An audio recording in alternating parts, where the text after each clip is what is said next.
All right, let's jump right in. Today, we're going to talk about something I think pretty much everyone feels at some point, that huge gap between what school prepared you for and what life actually throws at you.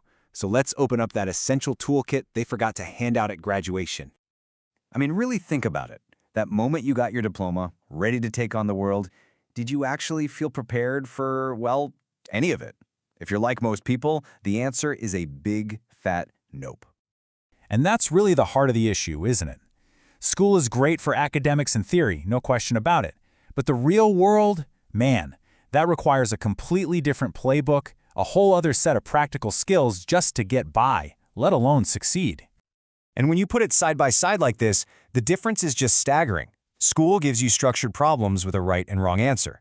Life gives you messy conflicts with other people. School teaches you to follow instructions, but life demands you go out and build a career from nothing. That's the disconnect we're here to fix. So what's the game plan? We've broken it all down into 4 key areas. First, we've got to get our own head straight by mastering our inner world. Then, we'll talk about how to actually thrive out there. After that, we'll get into financial freedom. And finally, we'll wrap it up with the big meta skills that make everything else work. All right, so first up, mastering your inner world. It's a simple idea, really. Before you can control anything out there in the world, you have to get a handle on what's going on inside your own mind. This is the foundation for everything. And it all starts with self-awareness. This isn't some abstract concept. It's the practical ability to ask yourself, hey, why am I feeling this way? Or what's really behind this habit? It's the absolute bedrock of emotional intelligence, and it's wild that it's just completely missing from most school curriculums. This self-awareness leads to a really powerful shift in mindset, captured by this quote. It's about taking full ownership of your actions and holding yourself to a high standard, while at the same time cutting other people some slack. It is so easy to do the opposite, make excuses for ourselves and judge others harshly. But when you flip that, it's a total game changer.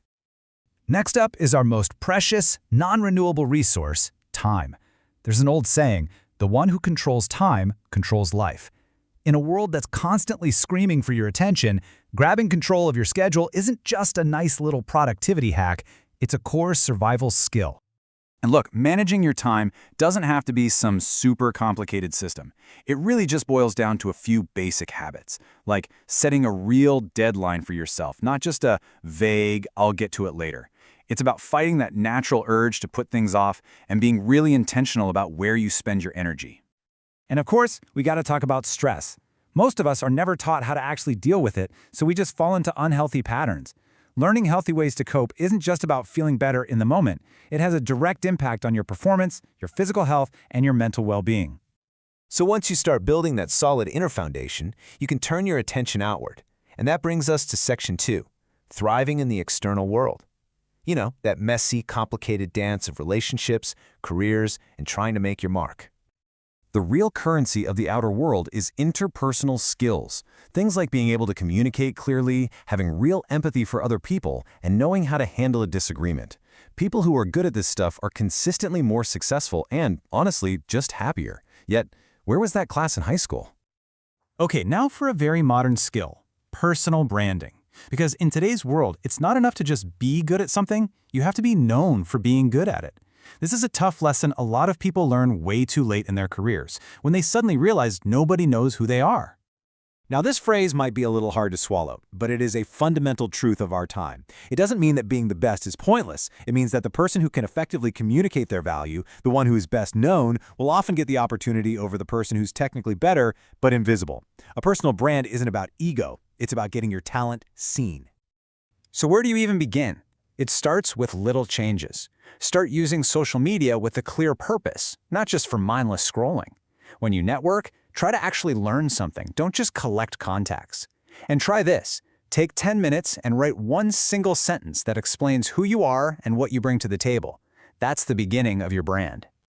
And finally, in this section, we have entrepreneurship. Now, even if you never, ever want to start your own business, the mindset of an entrepreneur, that mix of creativity, calculated risk-taking, and pure grit is incredibly powerful. It's a skill that actually supercharges all the other skills we're talking about. All right, let's switch gears and talk about the one topic that causes so much anxiety, but also holds the key to so much freedom: money.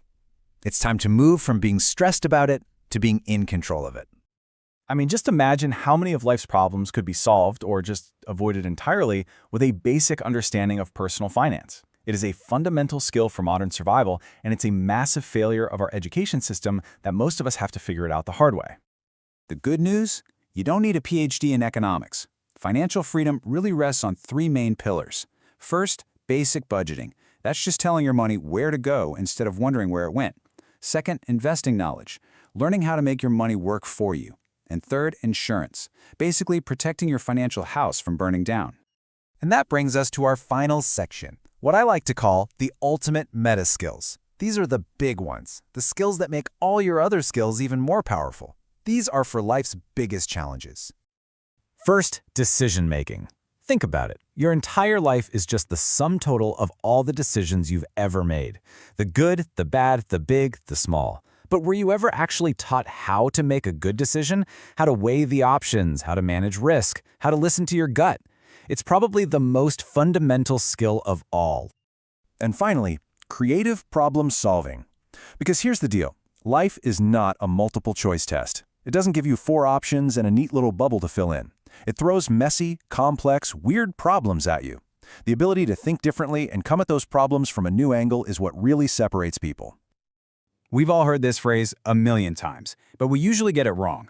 Fittest doesn't mean the strongest or the fastest. In the original context, it meant the most adaptable to a changing environment. In the complex world we live in today, these skills, self-awareness, communication, financial literacy, this is what fitness looks like. This is what allows you to adapt and not just survive, but actually thrive.